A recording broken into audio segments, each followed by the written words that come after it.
O Senhor esteja convosco. Ele está no meio de nós. Proclamação do Evangelho de Jesus Cristo segundo Lucas. Glória a vós, Senhor. Naquele tempo, veio Jesus à cidade de Nazaré, onde se tinha criado. Conforme seu costume, entrou na sinagoga no sábado e levantou-se para fazer a leitura. Deram-lhe o livro do profeta Isaías. Abrindo o livro, Jesus achou a passagem em que está escrito: O Espírito do Senhor está sobre mim, porque Ele me consagrou com a unção para anunciar a boa nova aos pobres. Enviou-me para proclamar a libertação aos cativos e aos cegos a recuperação da vista, para libertar os oprimidos e para proclamar um ano da graça do Senhor. Depois fechou o livro, entregou-o ao ajudante e sentou-se. Todos os que estavam na sinagoga tinham os olhos fixos nele.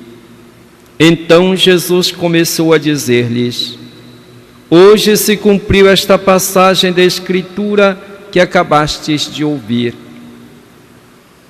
Todos davam testemunho a seu respeito, admirados com as palavras cheias de encanto que saíam da sua boca. E diziam: Não é este o filho de José? Jesus, porém, disse: Sem dúvida, vós me repetireis o provérbio: Médico, cura-te a ti mesmo.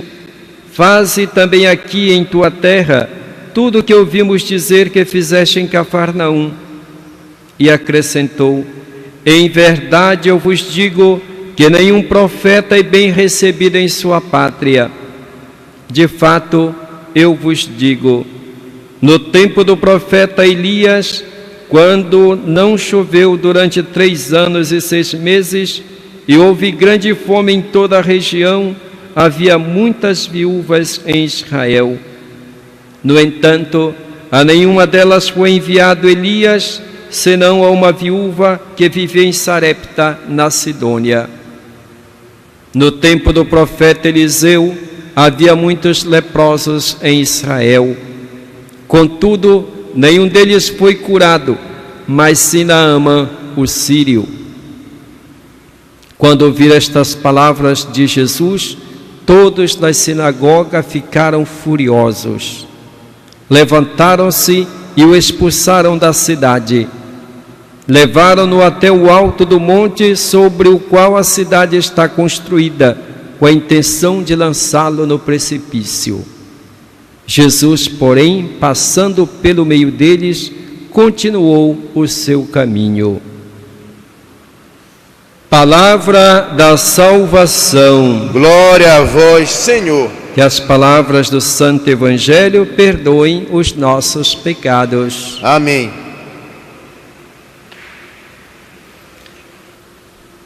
Caríssimos irmãos e irmãs, estamos no mês de setembro. Estamos já muito próximos de celebrar a nossa grande festa em homenagem à nossa Mãe do Céu, a Virgem de Nazaré. E devemos preparar o nosso coração, devemos nos preparar espiritualmente para fazermos esta grande homenagem à nossa Mãe do Céu. Porque o melhor modo de homenagear a nossa Mãe do Céu é procurar viver conforme os ensinamentos do seu Filho Jesus. Como ela disse, fazei aquilo que Ele vos disser. E este mês de setembro é o mês da Bíblia. Então devemos nos aproximar ainda mais desta palavra do Senhor, da palavra de Deus, refletindo esta palavra, guardando em nosso coração e levando à prática os ensinamentos do Senhor. A exemplo da Virgem Maria, ela ouvia a palavra, guardava no seu coração e, sobretudo, agia segundo essa palavra.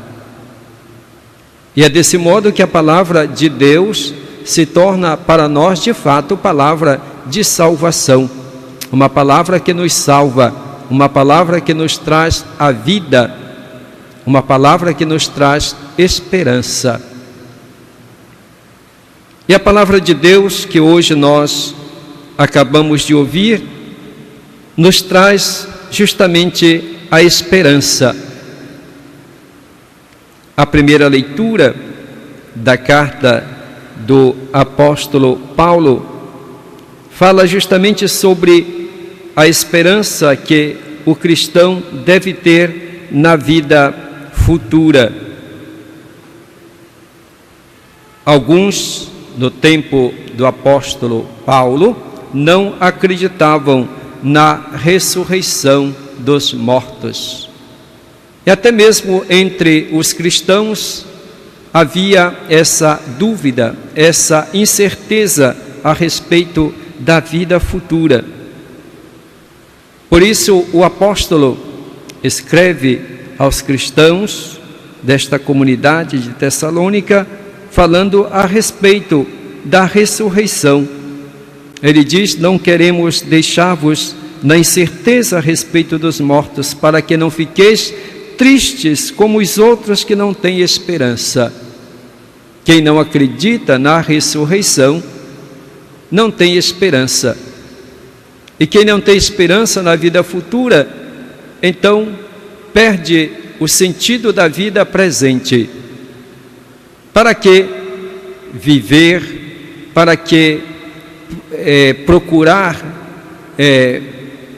fazer tanto, viver uma vida com sacrifício, viver uma vida buscando o melhor? Para que renunciar tantas coisas se depois tudo acaba, tudo tem um fim?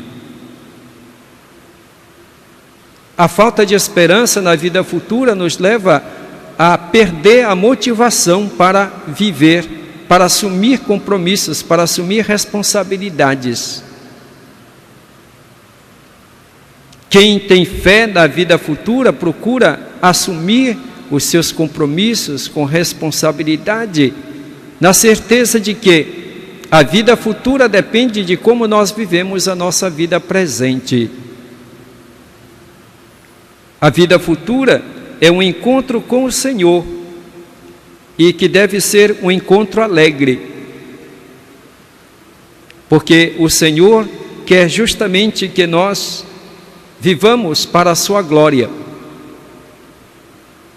E nós temos a certeza da ressurreição e da vida futura na pessoa de Jesus Cristo, porque Ele morreu e ressuscitou. E aqueles que pertencem a Cristo passam pela mesma experiência dele. Morrem com Ele, mas com Ele também ressuscitam para a vida eterna. Portanto, nós devemos caminhar nesta certeza. Todos nós experimentamos na nossa vida a tristeza pela perda de alguém na nossa família, pessoas que nós amamos, pessoas que nós gostaríamos que estivessem sempre conosco. Um dia alguém também vai chorar por cada um de nós.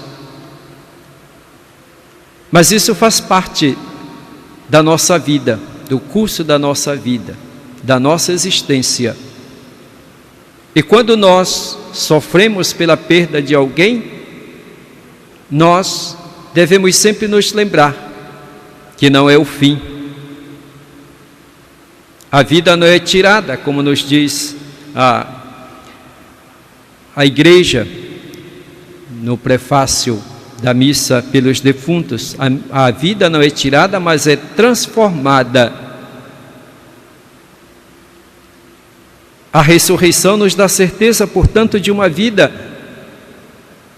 junto de Deus. Portanto, uma vida melhor, uma vida nova, uma vida de glória. Por isso nós caminhamos na esperança. Não somos como aqueles que não acreditam, não somos pagãos, somos discípulos de Jesus Cristo. Por isso a fé nos dá certeza da vida futura. Esta esperança deve então nos motivar para a nossa caminhada, para o nosso compromisso, para assumirmos as nossas responsabilidades como filhos e filhas de Deus, como discípulos de Jesus Cristo. Portanto, diante da morte, não deve haver desespero, mas deve haver a certeza de que a vida segue, a vida continua, ainda mais bela e plena junto de Deus. Jesus vai à cidade de Nazaré, onde se tinha criado, e, conforme seu costume, entra na sinagoga no dia de sábado. Então Jesus, como bom judeu, ia todos os sábados à sinagoga para ler as Escrituras, para explicar as Escrituras. E nesse sábado, quando entra na sinagoga e abre o livro para a leitura, lhe dão o livro do profeta Isaías. E Jesus lê esta passagem: o Espírito do Senhor está sobre mim, porque Ele me consagrou com unção para anunciar a boa nova aos pobres. Enviou-me para proclamar a libertação aos cativos, aqueles que estão presos, aos cegos, a recuperação da vista, para libertar os oprimidos e para proclamar um ano da graça do Senhor. Depois que Jesus faz esta leitura, fecha o livro e todos ficam olhando para ele com olhar fixo nele. Então Jesus diz: hoje se cumpriu esta passagem da Escritura que acabastes de ouvir. Portanto, Jesus aplica a si esse trecho do profeta Isaías. E Jesus, fazendo essa afirmação, diz que ele é o enviado, o consagrado pelo Pai, ungido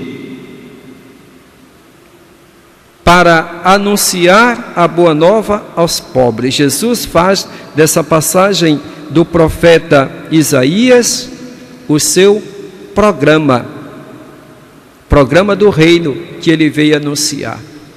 Ele veio anunciar a boa nova aos pobres, veio para aqueles que mais necessitam, aqueles que estão afastados, aqueles que menos contam, aqueles que mais precisam da misericórdia de Deus. Anunciar a boa nova aos pobres. Portanto, Jesus veio também trazer a esperança de um reino novo, onde aqueles que não têm vez agora terão, porque Deus é o Pai que cuida principalmente dos seus filhos mais necessitados, e ele, Jesus, veio para cumprir a vontade do Pai.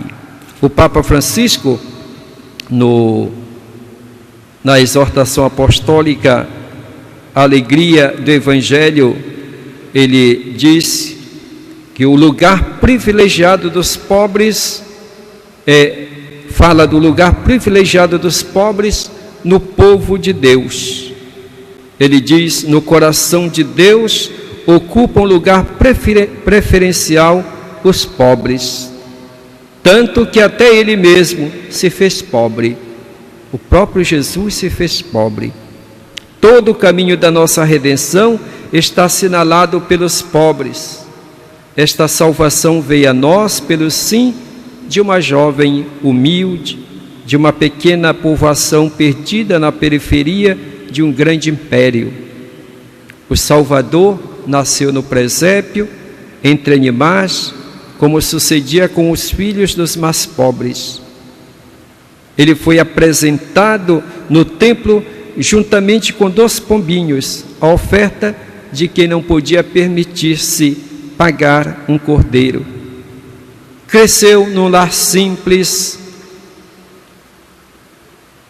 cresceu no lar de simples trabalhadores e trabalhou com suas mãos para ganhar o pão.